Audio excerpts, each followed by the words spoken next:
Hi, my name is Diana Bristol, and I'm with Parents Helping Parents. Parents Helping Parents is a parent training and information center located in San Jose, California. Our mission is to empower parents to build bright futures for their children with special needs. Studies show that people with intellectual and developmental disabilities are more likely to be victims of abuse, including sexual abuse. If parents and caregivers are interested in more information, NPR did an investigation and has a series of videos on their website that talks about the subject of sexual abuse and the intellectually disabled person. Experts agree that ending abuse starts with sexual education. Today, we are talking with expert Shanya Luther on the subject of sexuality and the developmentally disabled. Shanya is a social sexual ecologist and the founder and director of Among Friends in Portland, Oregon. Shanya is a speaker and trainer specializing in healthy relationships, sexual development, and gender identity. Shanya also conducts workshops and facilitates events to teach embodied consent practices and social emotional learning. Shanya just spoke at a conference we hosted last weekend on the topic of sexuality and the developmentally disabled. Welcome, Shanya. Thank you so much for being here today to talk with us about this important and often very difficult topic for parents. Yes. So, jumping into the questions right away, how do you explain to parents that disability does not mean asexual? And why do you think it's so difficult for parents to accept that their children have sexual needs? Yeah, and thank you so much for having me, Diana. And I really appreciate being able to talk about these topics. I think that sexuality is a difficult topic in general in our culture and in many cultures, and we've had so much practice at not talking about it, but not a lot of practice about talking about it. So I think that in that way, it's shrouded in as much mystery as anything else. And then when you add on the challenges of developmental, I say diversity, in terms of people's abilities, but I think when you add on the challenges of developmental diversity and what people's skill sets are and how their brains are wired, I think it's really scary for parents to think about all of the aspects of sexuality and how their child could possibly navigate that, given that their brain works differently, than many people's brains. And so I think first and foremost, it's cultural norms around not talking about sex and sexuality. And then next of all, I think it's just the uncertainty of how would my child who maybe can't tie their shoes or maybe can't use words or maybe can't, is having a hard time making friends, then they think, well, how are we possibly going to address sexuality? Such a huge topic and fraught with risk. I think that's the other thing that we've unfortunately done in this culture is had a fear-based conversation around sexuality instead of a holistic conversation that yes, there are risks, absolutely, but there are also joys and beautiful things about people's sexuality. And I think the last thing I would add on that particular question is that when I talk with parents, I absolutely want to remind them that we have basic human needs. We have basic biological drives, we have hormones, we have body development, we have instinctual drives for reproduction, and that's all built into our DNA. That's not really about whether somebody's brain works differently or not. And so being able to understand that about their children and realize that you're either going to support them to explore those issues in healthy and safe ways, or you're not going to support them to explore those issues in healthy and safe ways. And so when we have that conversation, it becomes easier to think, well, actually, I do want my child to be as safe and healthy as possible. Excellent point. You're either going to support them or you're not. Mm-hmm. Yes. Especially before they become a legal adult or after they're already a legal adult. Right. Yeah. I love that developmental diversity. Yeah. Excellent. So when should parents start having these conversations with their child regarding sexuality and relationships? Yeah, so thank you for asking that. I think, ultimately the best case scenario is that you're always talking to your kids about these issues, because when kids are little, 2 and 3 year olds, they need to understand their own body and their body parts. They need to understand who's allowed to touch them and who's not. They need to understand safety. So ideally, we start with things like consent and boundaries, when kids are young, and what, this is an elbow and this is a wrist and this is a genital, this is a vagina or a penis, and then we build on all of that information as they age. Right. And it grows into, you're going to go through puberty, and here's some changes that your body's going to go through, and here's some new feelings you might experience. And, so ideally we would start little kids, and talking about bodies and their development and consent and all of that.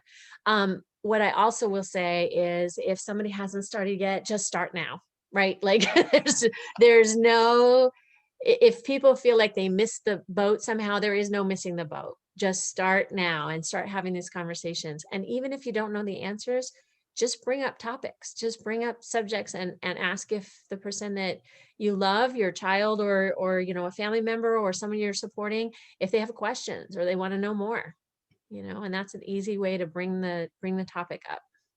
Great, thank you. So it's never Yeah. too late. Right. Absolutely. So hitchhiking on that thought, how can parents introduce the discussion? I mean, Sure. do you just pop up one day and say, hey, what do you suggest?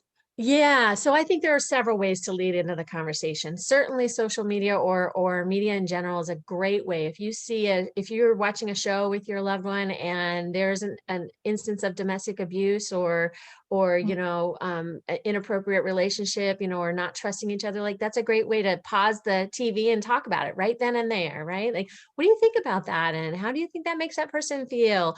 Or if there's an example of really good, healthy relationships, in the media, then we certainly ought to be upholding those because they're fewer and far, further between. But I think also there are ways to bring up subjects like, hey, you're getting to change ages. Maybe you're having a birthday or, whatever, you're another year older.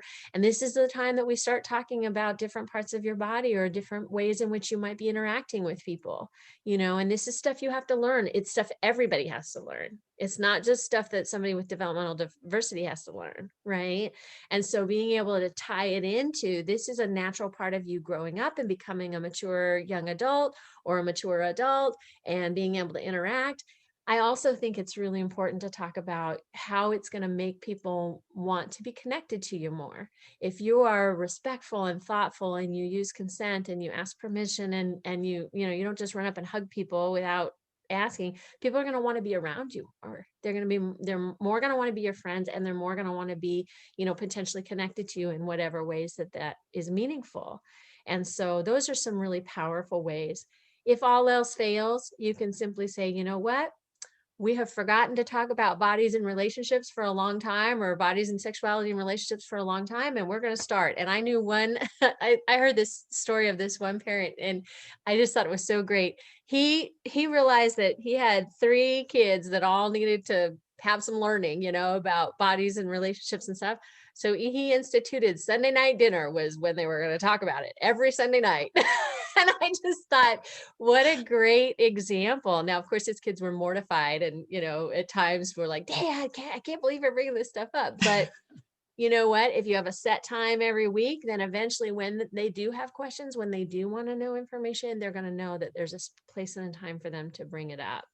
I think the other key thing I would share, Diana, is really important, is that if parents don't bring it up, it can be exceptionally hard for their kids to bring it up to them, Mm. and so if parents aren't bringing it up, it would be really hard for kids to get up the courage to say, hey, I'd like to ask you about sex, or I'd like to ask you about relationships, or I'd like to ask you about this crush I have on somebody, or this thing that's happening to my body. It's a lot to ask of kids to try to bring up these topics. Oh, that is such a good point. That Yeah, is such thank a good you. point. Great. So I say Um, early and often. Early and often, yeah, Early and but it's not often. too late for those parents, including myself, that have not yet brought this up and their kids are adults. Yeah, yeah. And it is absolutely not too late, because what you can do is say, you know what, I realize we haven't talked about this, and it's time we start talking about it. Wonderful. Thank Yeah, you. yeah, absolutely. One of the most asked questions that we receive and did receive during last Saturday's webinar was, how do parents address sexuality with their children and adult children that are not verbal and do not express themselves well? We realize that there are no easy answers to this complicated questions, but perhaps you can give us a starting point. Sure, absolutely.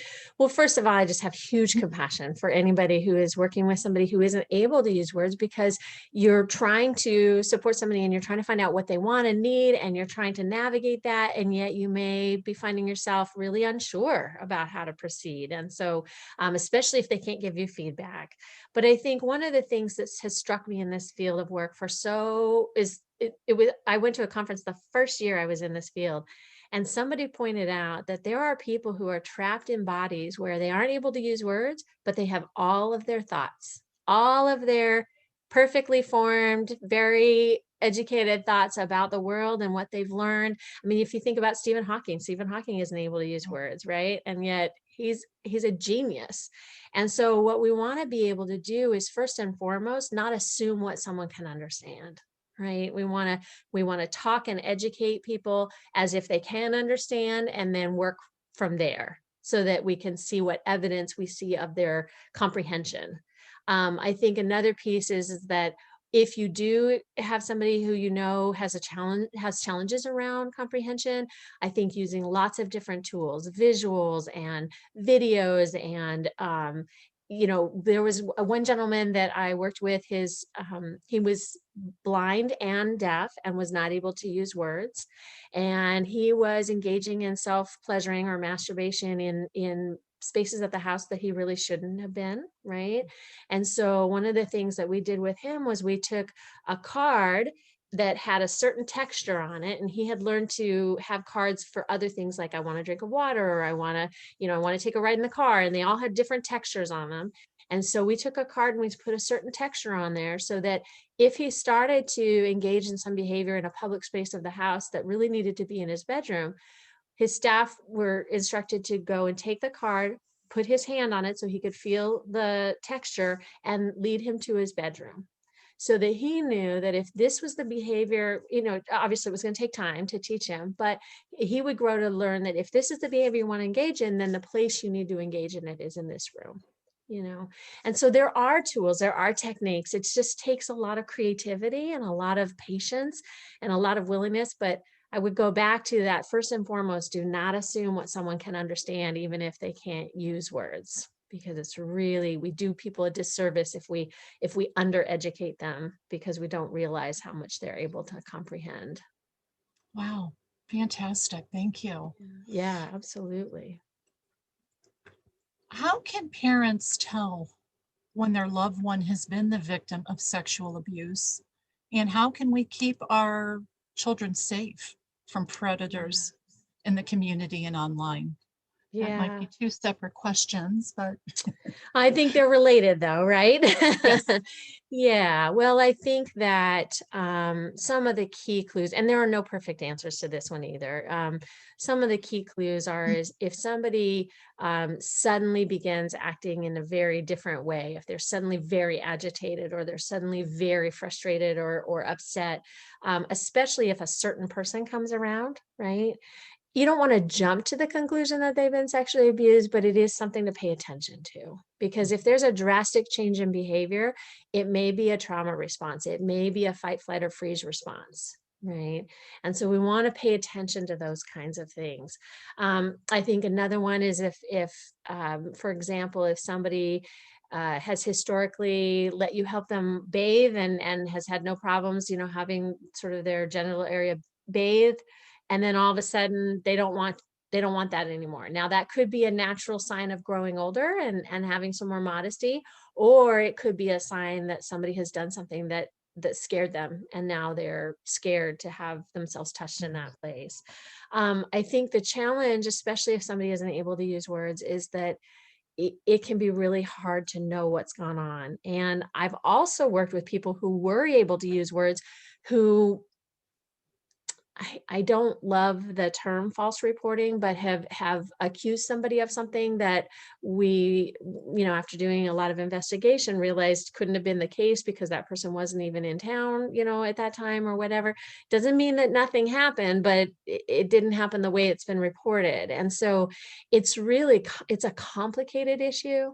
I think talking to kids as much, anybody, adults and kids, as much as possible about, if anybody ever touches you in a way that makes you uncomfortable, you have a right to talk to me about that, and I will help you navigate that. Now, that could be a sexual way, or it could be, that somebody pushed you in line, or it could be that, somebody bumped you on the street. If you're ever feeling like you got touched in a way that you didn't like, please talk to me about that.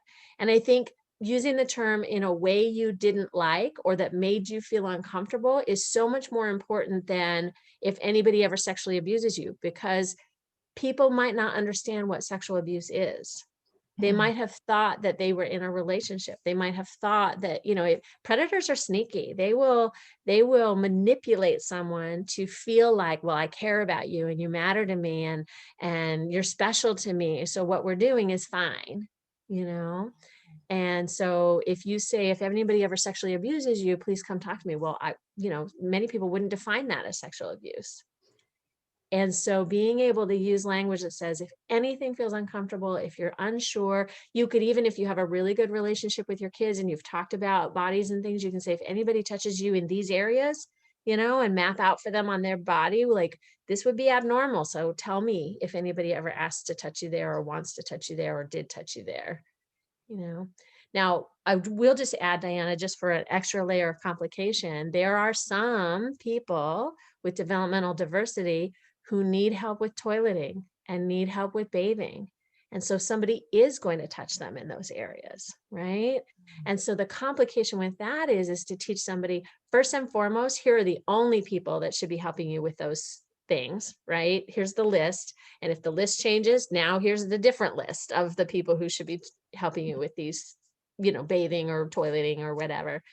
And secondly, you still get to say if you're uncomfortable. You still get to say no. You still get to tell somebody, I don't actually want you to be doing that for me anymore. They still get to have body autonomy. And so those are all very lengthy things to teach, but they're so critical. And when I say ongoing learning, and like, this has got to be lifelong learning that we teach people, right, about their body and what they get to say about it. Wow, thank you. Yeah, absolutely. That's lots of food for thought there. Yeah, I'm sorry, it's a long answer and we didn't even scratch the surface. And having said that, we are out of time for today. Okay. So how do parents get in touch with you if they want to learn more? Yeah, they're welcome to email us. They're welcome to call us. I think emailing is a great option. So it says there, among-friends.org is our website. And I'm really delighted that you're able to have that up for folks. And they can email info@among-friends.org, and that will go straight into our operations manager, and she'll field it to whoever is the best person to answer questions. We have different types of supports that we offer, everything from, in Oregon, we have what's called K-Plan funded, sort of behavior supports, but behavior supports is our specialty. We also do private pay consultation for folks if they just need an hour or two of ideas or strategies, and lots of other things. So, and we have tools and apps and resources and things that we're trying to put together to make more available. So please, if people are interested, they can contact us. And then if we don't know the answers or can't give them what they need, we could hopefully send them to somebody who can, if at all possible. There's a lot of work that needs to be done in this field around this subject. So I will say that if you're Googling online, be very discerning about what you look at and what you believe, because there are plenty of good resources, but there are lots of weird ones too, and some that are not very credible. So just be mindful. And I've heard really great things about this app. Can you take just a second and tell us about the app? I'd be happy to. So the app is really fun. It's kind of a stepped process where we put together this idea of how would somebody go from being single to potentially having a possible romantic or sexual partner. And Mm, so, but if you're going to date, like, how do you, first of all, you have to go out and meet people, right? And it takes, you create a character, and then you take your little character through different stages of trying to meet people, and trying, you become the matchmaker. That's what your role is with the app, is you become the matchmaker to try to help them meet somebody. And then the app throws different problems at you and says, well, this is what happened, and what are you going to do about that, and this is what happened, and what do you think your character should feel about that. And so it gives all kinds of ideas and options and good dialogue creating, dialogue generating material. oh, that's exciting. Is that for Apple iPhones and Android devices as well? Both, yes. And I believe it's phones and tablets, and it is not yet available for full computers yet. So we're Oh, working on oh, it. fantastic. I'm excited to check that out. Thank you, Yeah, thank Shanya, so you. much for being here today and sharing your wisdom and experience with us. We know this is a difficult topic for parents, and we are really grateful that there's experts like you that are having these conversations and addressing the need for sexual education in the intellectually and developmentally disabled community. So thank you, Shanya. Yes, thank you so much for having me. And you guys take care, and thank you for addressing this really important topic. Thank you.